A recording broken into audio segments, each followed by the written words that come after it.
The Role Quests in Shadowbringers was such an informative piece of lore for the game that I really did not expect. You have 5 members of the Warriors of Darkness, and each represents a different role. Branden, the Tank Role Quest, Renda-Rae, an Archer, or in this case the Melee DPS Role Quest, Nyelbert, the Magus of Darkness, or the Magic DPS Role Quest, and Lammit, the Healer Role Quest. And of course, their glorious leader, Ardbert, the warrior, travels inside our head. For anybody who wanted to take part in the role quest but didn't have time or didn't feel like it, we'll go ahead and do a summary here of each role quest and what comes of it. The Warriors of Darkness are first introduced to us in depth in Heavensward, and we haven't really heard anything about them throughout Stormblood. Upon starting the Shadowbringer expansion, we learned that they all sacrificed themselves for their world, or the first, to save it from the Flood. In the role quests, we learn their backstories and how they became their group. This happens because each Warrior of Darkness becomes a Sin Eater of great strength or a cardinal virtue following their sacrifice. Due to our echo and hunting down these Sin Eaters of immeasurable power, we're able to gain insight into their lives to help them pass on. Each Sin Eater was exhibiting a pattern of behavior based on their previous life, secrets they kept or missions they never gave up on, and we're needed to understand that life to help them pass on. Branden's quest chain involves someone named Cylva, who he falls deeply in love with. Her kingdom, one where he used to be a knight in, is being attacked by a mage that turns everyone into monsters. When Branden returns to this kingdom, the evil mage Tadric was behind the whole thing and turned Cylva into a monster upon his death. Branden is then forced to kill his love, since she has become a monster. Branden's previous life is influencing the virtue to collect stolen relics that once belonged to Lady Cylva. We collect them, and when he attacks us to retrieve them, we are able to lay him to rest and return the relics home. Renda-Rae lost her old partners attempting to hunt down a powerful monster named Balamquitz, and she vows to seek it out. At one point, the hunter tracks down Balamquitz and attempts to take it down alone. However, she does not tell her comrades of her journey for fear that they could be lost too. But knowing what we know about Ardbert, of course he comes to her rescue to assist her in defeating this monster. We defeat Renda-Rae with the power of friendship with Lurik, and she's laid to rest and explained how letting people into her heart saved her.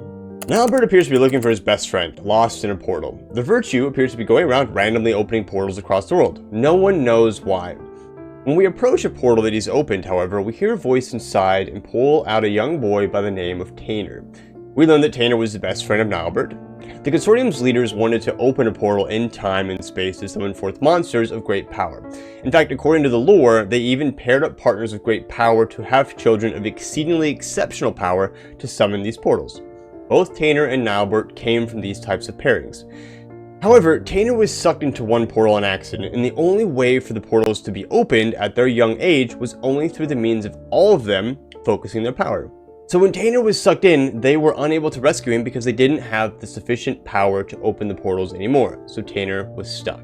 There was a particular moment, when Nyelbert was alive, where Nyelbert had stumbled upon a crystal that he could have used to open the portal, but instead chose to destroy it to save the surrounding area.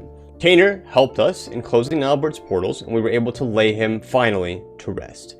Tainer seeing Nyelbert's grief and how he never gave up on his best friend was deeply saddening. Lammit's quest appears to be related to her sister and how she keeps bringing back sinners to life after they pass. But why?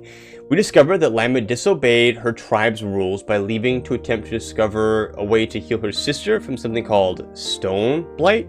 Stone Blight slowly turned people into stone, hence the name, and Lammit was looking for a way to heal the people afflicted by this curse, not only to save her sister, but to save her tribe. She chose exile to help heal these people, including her sister, and when she did heal these people, she was exiled from her home for it. What we find later is that the same people she saved decided to leave the tribe as well, since what Lammit did was heroic and she made the ultimate sacrifice. They stood with her. These are the Sin Eaters that Lammit was bringing back to life. We discovered that placing a helm back on their heads, essentially making them a part of the tribe again, was the only way to ensure their death, allowing Lammit to finally rest. The dwarf that is helping us with this quest, Giat, takes off her helm and places it on Lammit, exiling herself from her tribe, but also saving Lammit from continuing to be a Sin Eater. Then she's free and saved from her eternal wandering. In each quest, while taking them down as Sin Eaters, we learn about a 6th member who shows up in the cutscenes and roleplay duties. Her name is Cylva. You see her in the role quest, but you're unsure who she is or why she's there. But when the Warriors of Darkness are mentioned, there's only 5 of them. Upon completion of these role quests, we get the capstone quest Shadow Walk With Me from the Tavern Keep. They appear to be impressed with our work and helping the various individuals across the tavern stopping these powerful sin eaters. After expressing our tale of triumph to the Tavern Keep, the barkeep, Cylva, says that she has some stories for us. As we go through, we find that she already knows these tales that we already shared with the Tavern Keep, and she helps to recap the role quests for us. Each of these quests had transformed Branden, Renda-Rae, Nyelbert, and Lammit into warriors of light, worthy of Heidelin's blessing. Throughout these dialogues, we learn about someone called Shadowkeeper. There's also a very interesting mention of the Shadowkeeper in the healer role quests, and again here at the end of the capstone as being someone linking all of these troubles together. Cylva tells us that this Shadowkeeper was behind the Warriors of Darkness even coming together, and was the puppet master involved in their party forming for a bigger design or ritual. Cylva concludes her tale in Laxon Loft and states that she'll meet us there to conclude this ritual. What does this mean? What ritual? Who is Cylva? Let's find out.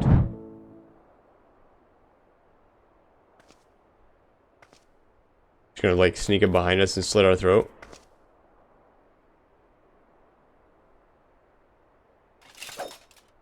It is her. I freaking knew it. What's up, lady? You wanna fight?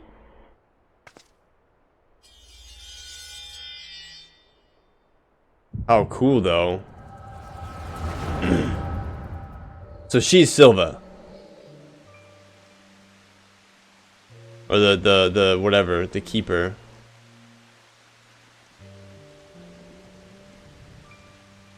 Damn you, Cylva. We were comrades in arms. Friends. That we were. And that we were. And that we are. Everything I said, everything I felt. It was all true. You mean the world to me. But you're the bloody Shadowkeeper. What in the hells was this for?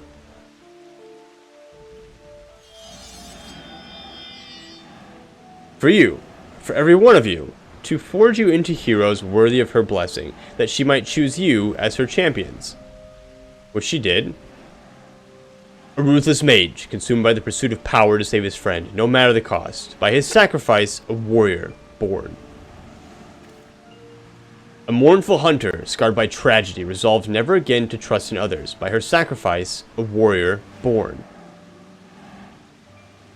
A disgraced knight who yearned to steal his heart in justice's name. By his sacrifice, a warrior born. A troubled healer, torn between tradition and love. By her sacrifice, a warrior born.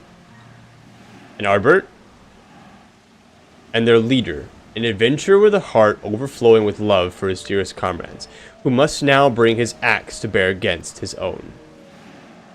By his sacrifice, a warrior born. What? I'm the villain you seek, the keeper of shadows from a world shrouded in dark. By our struggle, will this world be shattered and its souls saved. Oh, he mad. He big mad. Oh, he's super mad.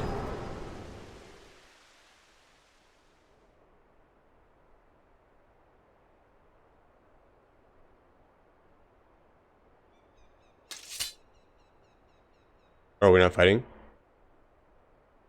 We're not fighting.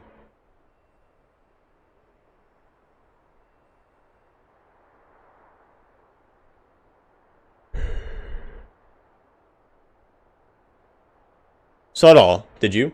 I thought you might. Mother's gift has a knack for showing us exactly what we need to see. If not what we want to, or when. What happened? Tell me what happened. They knew me as Cylva, but my real name, it doesn't matter. Like you, I am not of this world. I crossed the rift and came to the first. Okay, interesting. My home, the 13th, fell to the dark in a calamity that mirrored the one which nearly claimed this world. I was one of several heroes who failed to save it. Wait, is she a warrior of light too?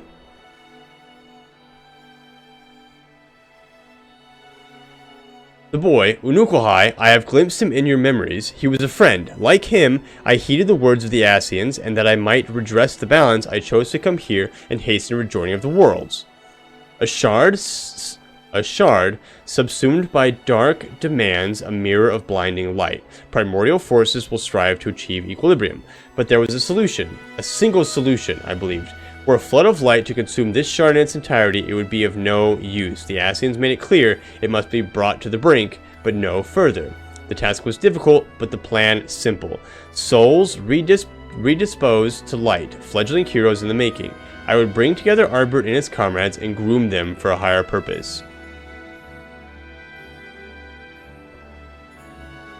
I would play the part of comrade and guide their course, all the while laboring in secret to pitch stronger and stronger enemies against them until finally, once they were warriors of light, brave and true, I would reveal myself as a warrior of darkness and extinguish their radiance forever. Thus would this world be primed for rejoining, and the source for a calamity. The Ascians, who called themselves Mitrin and Logrif, were confident it would succeed. And indeed, Ardbert and the others rose to the occasion, as I knew they would.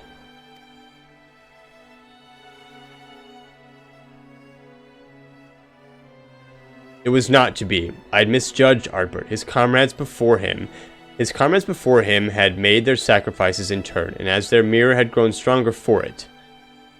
Had he but embraced his role and struck me down, victory would have been mine. But Ardbert, dear Ardbert, would not forsake his heart. In the end, he chose mercy, he chose love, and I was undone. Damn. I mean, of course he did. Obviously. Holy shit. The rest you know. You sought out Mitrin and Logrif and granted them what he refused me. He sought out Mitrin and Logrif and granted them what he refused me. They accomplished everything they set out to achieve, and then the flood came and washed it away.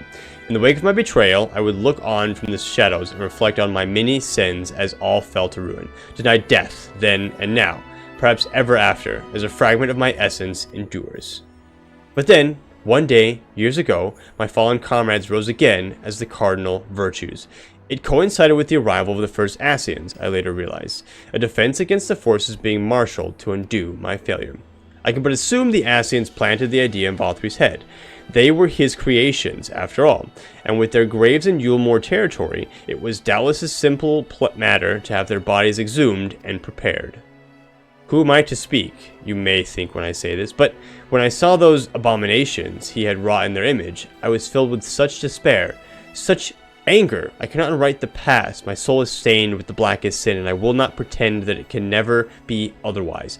But this act, this I could not ignore. If the Ascians were going to such lengths, then surely others would cross the rift in due time. And so I hatched a plan.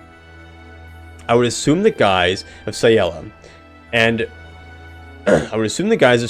as her take up residence in the Crystarium, where I would take measures to bring together the most ambitious of adventurers, individuals driven by more than mere coin, virtue hunters. That way, when the enemy the Ascians feared more than any came to the first, the stage would be set. They would join the hunters' quests and together unmake Valthry's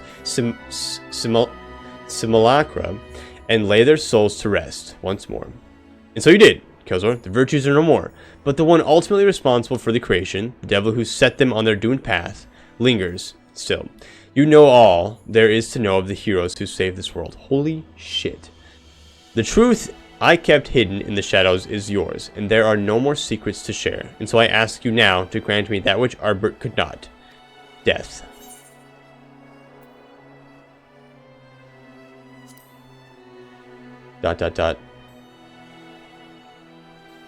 When you look at me that way, you remind me of Ardbert. He never did let me take the easy way out. I'm guessing suicide is out of the question too? How can you stand there and say I deserve to live, knowing everything I did, the lives I destroyed, the chaos I wrought? The Warden's pale in comparison. Surely there's no greater villain than the Shadowkeeper? I mean, she's a victim, I feel like. Which is why you must live to atone for your deed. Death is no comfort to the living.